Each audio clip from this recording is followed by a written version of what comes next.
Donc voyons maintenant comment fonctionne donc l'escompte conditionnel. Donc lui s'enregistre donc au moment de la comptabilisation du paiement de la facture. Donc prenons l'exemple ici donc de Gilipine qui vend toujours à Hoguet Décor. Donc ici il y a une condition. Donc l'échéance c'est normalement le 14 mars. Et donc le client donc lui peut payer 503,25 le 14 mars. Ou bien il peut payer donc plus tôt et bénéficier alors de 2% d'escompte donc qui est repris ici. Donc soit le client paye donc rapidement et déduit donc 8,35 de sa facture, ou bien il paye pour le 14 mars. Donc on est bien ici dans le cadre d'un escompte conditionnel, donc lié à une condition.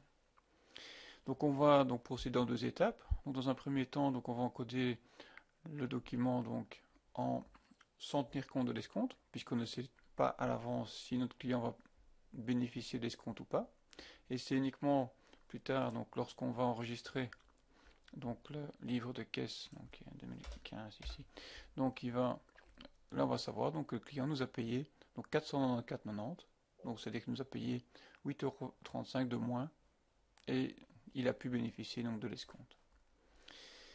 Donc deux étapes. Première étape, donc on encode ça tout simplement comme une vente, donc tout à fait classique. Donc ici, je suis, bon, on va dire qu'on est au 5, je suis le 14 du 2,15, pièce justificative, donc c'est une fac, vente,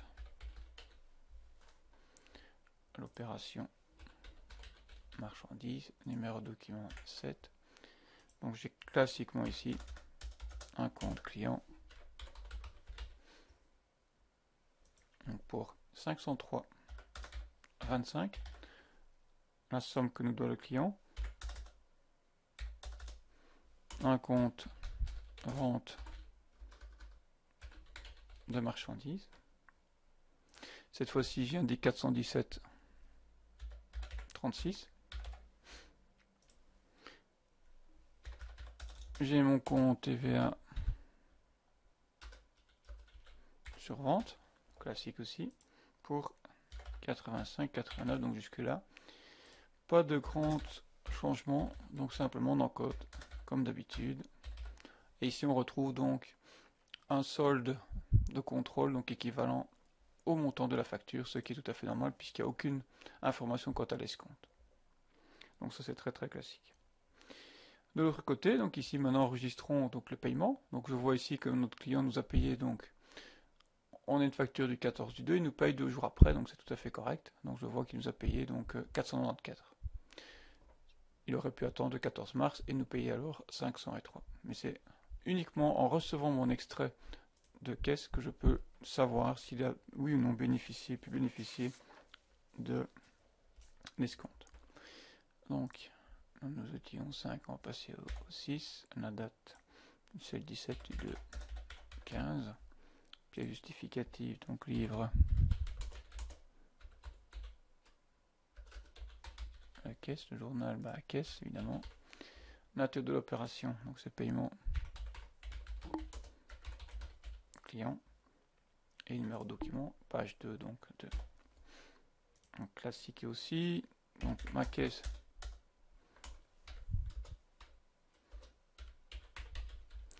elle donc, va être débitée du montant qu'on a réellement reçu dedans, c'est-à-dire de 494,90. Notre client, il faut venir solder sa dette qui s'élevait donc à 503,25, c'est-à-dire ce qu'il nous devait. Donc 503,25. Et c'est ici qu'on va enregistrer l'escompte pour avoir l'équilibre évidemment. Donc en tant que vendeur, c'est une charge d'escompte. Et donc on va indiquer ici les 8,35.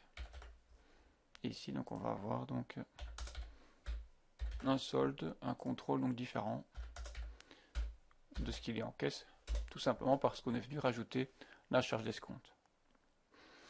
Donc à retenir, lorsqu'il y a un escompte conditionnel, donc on remarque ça parce que soit il y a un ou bien s'il y a un si ou des choses comme cela, donc dans la formulation de la facture. Donc dans ce cas, on encode l'achat de la même manière que sans escompte, et c'est uniquement lors du paiement, soit par caisse, mais on aurait très bien pu recevoir un extrait de banque, Il aurait très bien pu nous payer par banque aussi, donc soit l'extrait de caisse ou bien l'extrait de banque qui nous stipule que le client nous a payé moins que ce qu'il nous devait. Et donc dans ce cas-là, on va venir donc déduire l'escompte. Ça nous coûte, donc c'est une charge en tant que vendeur, nos clients nous payent moins, donc c'est une charge d'escompte. Voyons maintenant ce que ça donne dans l'encodage comptable. Donc ici, je fais un encodage d'une vente. Donc ma facture du 14 du 2. Donc oui, ok. Oui, j'ai validé celle-ci. Comme ça, j'ai pas de souci. Alors, je vends à qui? Bien, ok, décor. Donc ici, donc la date, c'est le 14 du 2.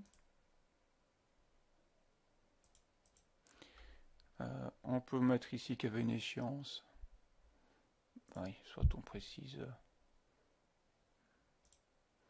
Ouais, on précise ici, on peut rien mettre, indiquer nous-mêmes ici que c'était le 14 du 3 2015. Le montant que le client nous doit, donc c'est 503,25.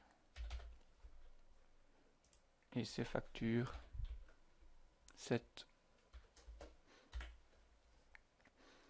Donc le client, il nous doit 503,25 que j'indique ici, facture 7. Donc le compte, j'ai bien ici un compte donc, de vente. Compte 21%. Je vérifie, mais j'avais 21%, oui. Donc ici, je vais simplement avoir donc 417 et donc ici. Donc éventuellement, donc ici à rectifier pour tenir compte du montant qui figure réellement sur la facture. Donc c'est toujours le document comptable qui fait force de loi. Donc ici, je viens vérifier. Donc ici, je vois que on a déjà tenu compte dans le calcul de la facture. Donc il y a eu effectivement un escompte qui était calculé. Donc ce que je dois encoder, donc c'est une TVA de 85,89. Donc je ne peux pas laisser ma TVA comme ceci, sinon j'aurai des irrégularités, puisque mon client lui va encoder une TVA de 85,89 et moi je ne peux pas encoder 87,89 ici. Donc j'ai ici donc un montant hors TVA de 417,36, 85,89 comme TVA, et j'arrive donc à 503,25. Ok, pas de souci, donc c'est correct. Donc bien éventuellement donc rectifier donc votre document, votre encodage dans Bob ici. Il faut toujours donc la concordance. Donc il se peut aussi parfois que votre fournisseur fasse une erreur donc dans le calcul. Donc ça alors vous pouvez donc bien sûr téléphoner à votre fournisseur, envoyer un petit mail pour qu'il rectifie donc la facture avant de l'encoder donc dans Bob. Mais vous devez avoir vraiment, vous devez encoder les mêmes montants donc dans votre logiciel Bob que ce que vous avez sur le document papier. Donc je vais valider et puis on va voir maintenant ce que ça donne. Donc au niveau du livre de caisse, puisqu'on va venir encoder donc le paiement de notre client. Donc deuxième étape. Donc ici je viens dans ma caisse. Je vois quoi que donc mon client m'a payé le 17 du 2. Donc j'avais un solde de 2439,84 au début. Donc je suis bien ici. Donc 2400. Donc 2439,84. Je modifie si nécessaire et j'ai un solde final. Voilà. Donc ici je indique simplement donc mon solde de départ, mon solde de fin et je vais avoir ici un débit de 494,90. Voilà, donc la date c'était le 17 du 2. C'est mon client qui au Gué Décor qui vient me payer donc ici. Donc lui vient me régler ses 503, donc il vient me payer sa facture 7. Donc j'indique que le client, donc ici, me paye sa facture 7. Voilà, donc je vais lui dire que le client me paye 503,25 et je vais rajouter une ligne pour tenir compte donc de l'escompte. Donc ça c'est une première ligne.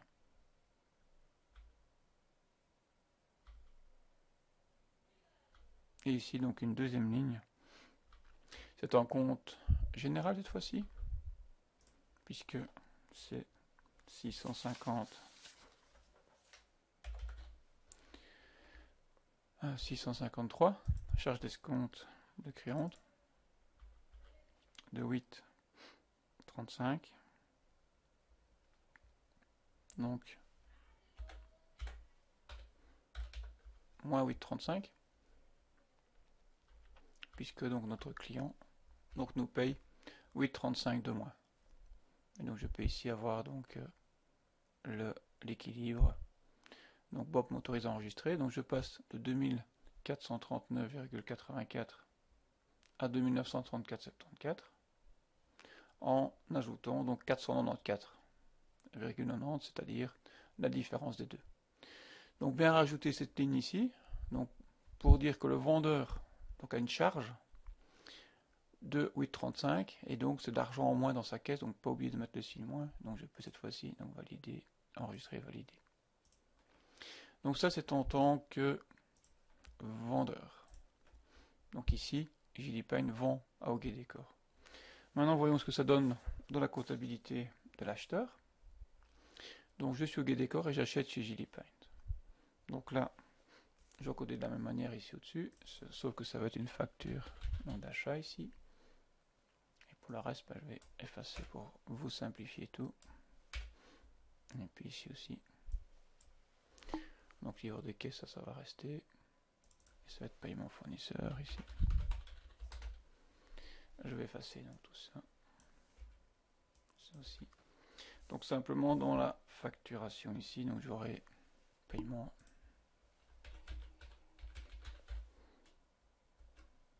Je vais mettre Gilipine comme ça. Voilà.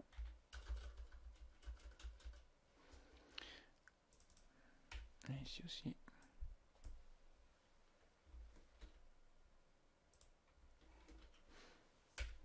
Donc, paiement Gilipine. Les dates on peut laisser comme ça, sauf que les montants vont être un peu différents et ceci va passer à côté. Donc là j'avais un solde de 15 000.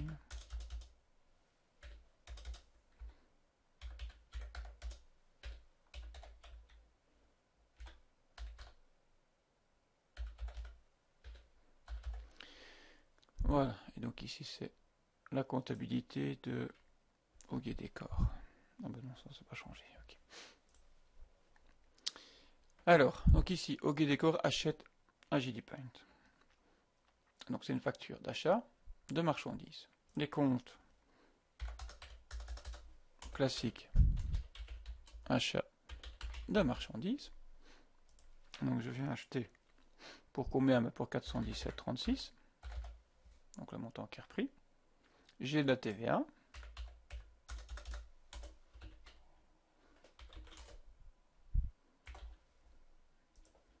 De combien? De 85,89. Et j'ai un fournisseur pour 503,25. Facile comme d'habitude. Donc pas de changement. Donc on encode la facture, donc comme s'il n'y a pas d'escompte, on n'en tient pas compte. Voilà. Par contre, donc lorsqu'il y aura le paiement, donc ici, je vois que je suis venu payer, donc ici, donc Hoguet Décor est venu payer donc Gilipine, et on n'a pas payé toute la facture de 585, mais on a payé moins. Pourquoi? Parce qu'on a payé beaucoup plus tôt. Donc, livre de caisse, paiement d'un fournisseur, et ici, donc je vais indiquer donc, que je suis venu payer, on va solder ma dette fournisseur.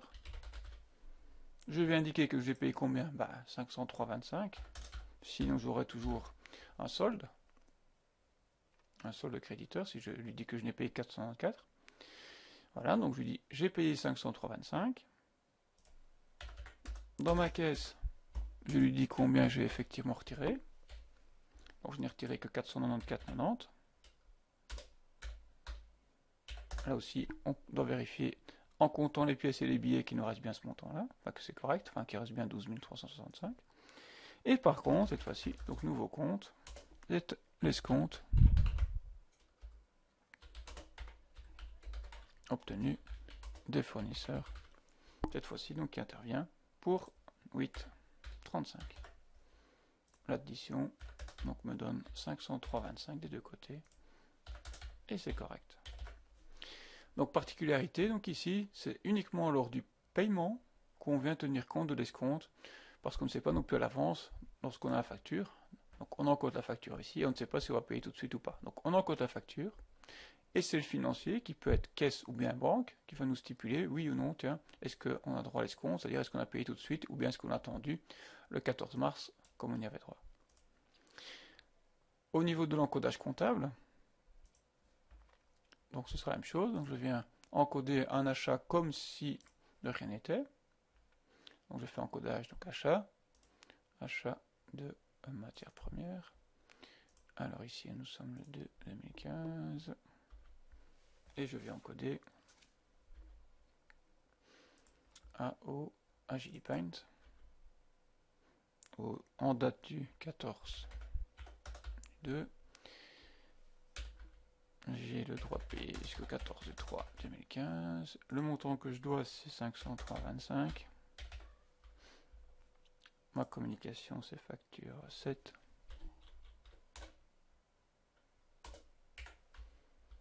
Donc je lui dis,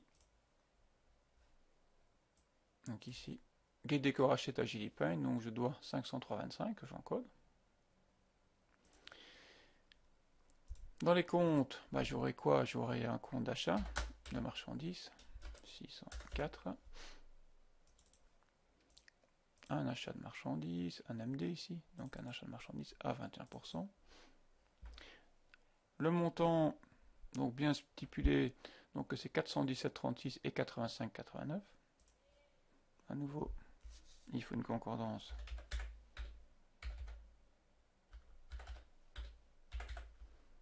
Voilà. Et j'ai mis 503,25.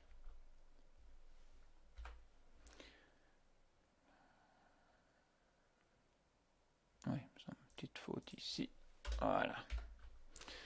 503,25, donc je peux maintenant enregistrer. Donc on enregistre sans tenir compte de l'escompte. J'enregistre et je valide. Je vais venir rechercher donc cet achat dans mes paiements. Donc on a enregistré donc l'achat. Maintenant on va venir enregistrer le paiement donc de 494,90 à notre fournisseur. Consultation, encodage, financier, on paye par caisse. On pourrait procéder de même pour la banque bien sûr. Caisse, donc c'est toujours en deux. Le solde de départ, j'ai oublié, c'était 12 876 et on passe à 12 365,26. Donc on passe de 12 876. Oui, je change le solde et je passe à 12 365,26. La date, j'ai 17 du 2. Je paye quoi ou qui? Je paye un fournisseur qui, je vais choisir Gilipaint. Je lui dois 503,25 de ma facture 7. C'est bien celle-là que je paye, bien sûr. Donc je vais